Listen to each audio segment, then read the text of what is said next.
Welcome to the Slop Farm. Enjoy the video. You start by gathering essentials: your 16-character confirmation number, exact family name, and birth year. Once done, open the official entrant status check site in a modern browser.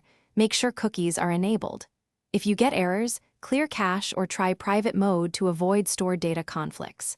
This prevents common login problems and saves time. You're not guessing.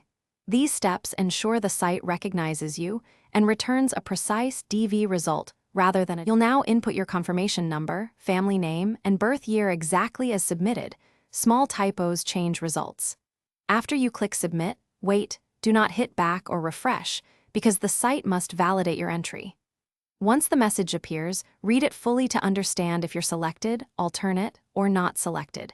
Immediately save a screenshot or print to PDF with the timestamp. This preserves the official wording and helps for any later follow-up or documentation.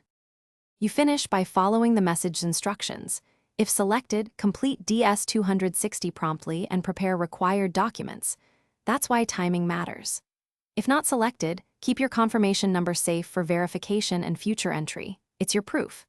If you encounter an error or get a blank page, retry in private mode or another browser, then retry the exact data entry.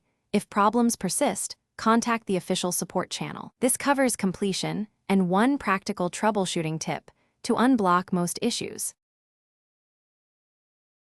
Thanks for watching. Consider subscribing if we helped you today.